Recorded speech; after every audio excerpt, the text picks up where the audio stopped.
Hi, I'm going to tell you a few things about myself and my art. As with most artists, my art is very personal and part of me. And it has been that way since the beginning, since probably before I have any conscious memory. I was encouraged by my parents to draw and paint and find entertainment on my own because I had a very sick brother that needed attention when I was young. And I enjoyed it. I thrived on it. I loved it. I did that. I did jigsaw puzzles. And I started asking for oil paints. I was totally taken with the oil paint plates that I would find in encyclopedias and books. And I wanted to create something that way. So when I was 10, I received my first set of oils, and I created my first masterpiece, this painting child and a scene with a dog. I made up most of it, so I really don't know exactly what I was thinking at the time, but I went on to paint more things. I painted portraits and animals, and I continued with art on my own until my early 20s, and then life took over and I had other things that I needed to tend to, as is the case I think with many. I did do my own house drawings, and I did create several gardens in my 15-acre yard. It was a lot of work, but they really were splendid. And in about 2008, I picked up brushes again to paint. It wasn't actually my original idea of what I was going to do at the time. It was my former spouse's idea. I don't know what his motivation really was, because I know it wasn't for my betterment at the time and for many years before, because I was in that marriage for a very long time and it was an abusive relationship. I was kept isolated for a very long time, and I did not know of any feasible way that I could escape it. So that's why I stayed. I stayed for a very long time, and in 2008, he said, "You are going to go and paint." He knew that I had wanted to when I was young. My thoughts are he probably had something he wanted to do during that period of time, but he would drive me to the location, drop me off, and then pick me up 2 hours later.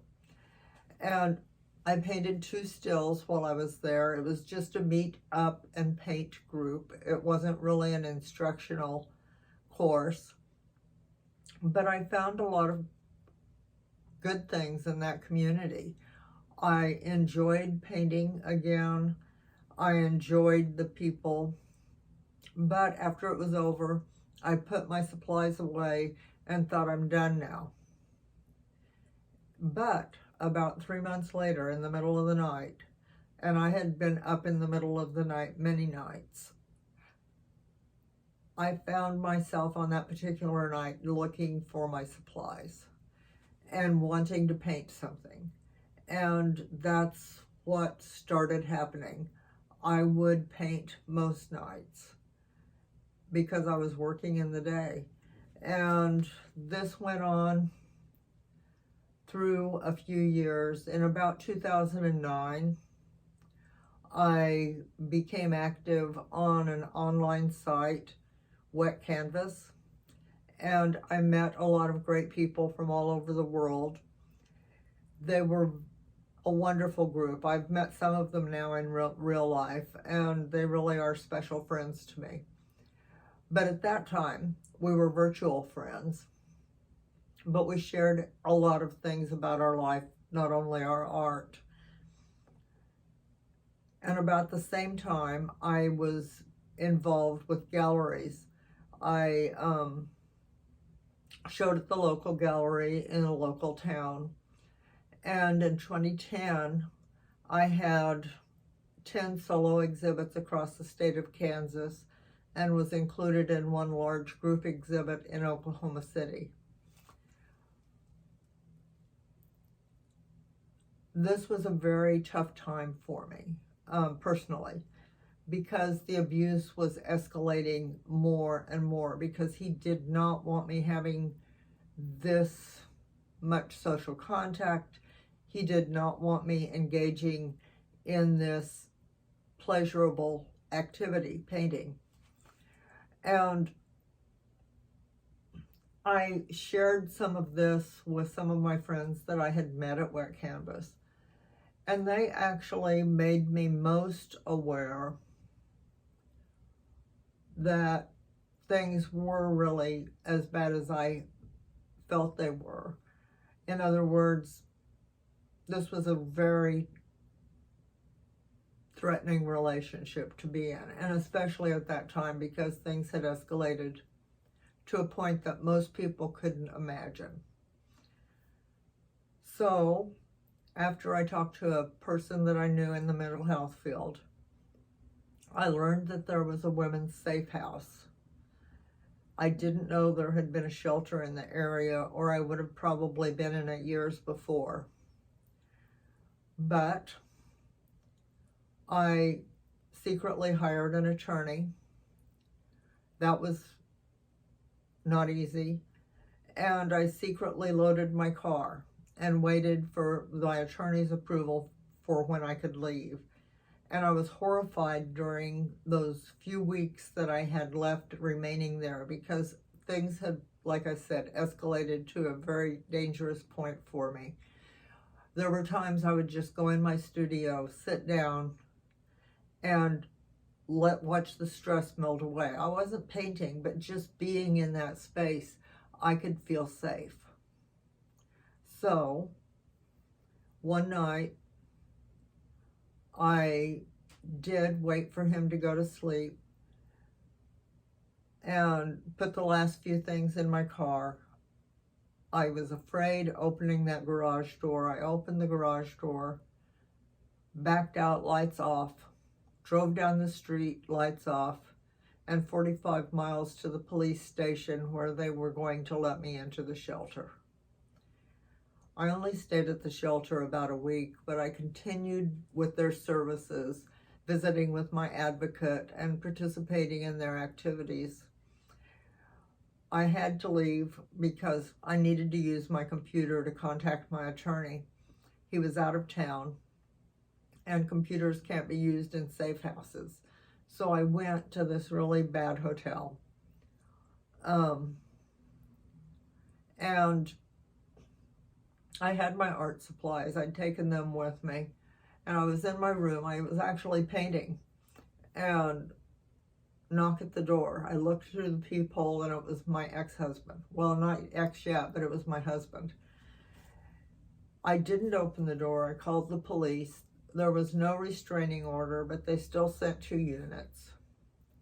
And I opened the door after the police arrived and talked to him. They couldn't do anything but be there to support me. And I told him that I would only visit with him in a therapy session, because I needed some sort of a controlled situation, and I needed for him to leave. I didn't want him to stay any longer than necessary. And so he accepted that proposal and left. He wasn't happy, but he did it. And then the police left. And then I was left not knowing what to do, because I was beside myself with worry that I would be forced to go back there. And if I would go back, I knew I would die. So I picked up my brushes and started my sorrow series in that hotel room. This was the first. It's despair.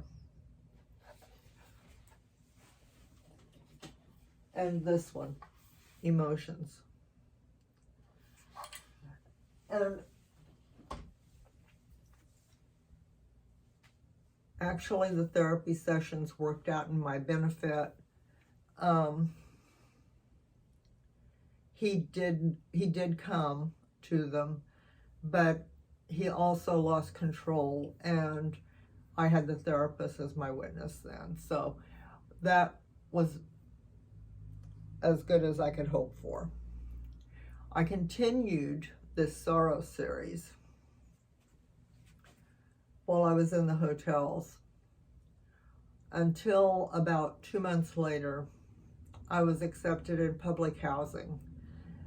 And once I had my apartment, I set up my large easel and started painting larger canvases. I painted figures. And about the same time that I moved in, I received an invitation to submit to juried exhibits in both London and New York City. So I did, and I was accepted. So I was really ecstatic. I'm going to London, I'm going to New York City, and I'm showing my art. And I didn't have any money to do it, so I did get credit cards, and I managed to book flights to both London and New York City 1 month apart. I went to London 3 days. Next month, New York City, 3 days.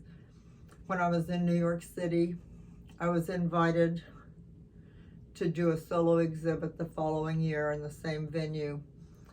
Things were looking great, and I enjoyed the travel. I loved it.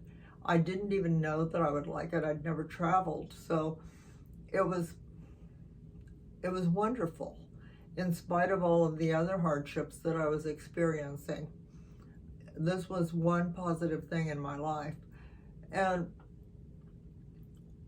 so I painted more for the upcoming solo exhibit in New York City the next year. And in the midst of that, my divorce finally became final. And then I had property to dispose of and things to take care of. And I had travel on my books because like I say, I had loved it. So I did travel a number of places and met a number of my virtual friends. That was part of it. I was invited to show at the Schaefer Gallery, which is a local gallery where I was living then. It's a spectacular gallery. It's one of the most spectacular galleries I've shown in. And I showed there just before I went to New York City with my show. After New York City, I had to find a place to live, and I thought I knew where I was going to live, and I gave that a try. It didn't work out, to my disappointment. So I traveled a little more and ended up here in Portland eventually. Portland, I've painted most of the time that I've been here. Not a lot. Not as much as I was then. I have enjoyed exploring different things as I've done it. And first few years, I had other shows, other places that I was involved in, group exhibits in both Vancouver, BC, and Rome, Italy. Since then, I've exhibited in group exhibits again in Chicago, Laguna Beach, Vancouver, Washington. I had an exhibit here in Portland, but it wasn't until this past year with the pandemic, when I was more or less forced into an isolation situation again, that I met my easel with all my heart again and began painting like I had in the past. Part of my goal is to find the light and to capture that spectrum of light in my paintings. And the other part is, in doing so, to express the emotions or feelings that I'm trying to convey with that piece. In case you haven't noticed, when I started way back in 2008, to do figures, in order to paint them, I had to be my own model. I was the only resource I had. So I got a DSLR camera and a remote, and that is how I get my resources for my paintings. There's not much that I'm trying to do in terms of getting an exact likeness. That's not my point. My point is to convey that feeling. So anyway, I think that I've been successful with it to some extent, at least in the past. When I've gone to shows, people have responded very positively in understanding that's what I'm conveying. And as you are listening to this video, I hope that you also can find that in my art, and thank you for your interest in it and spending this time with me.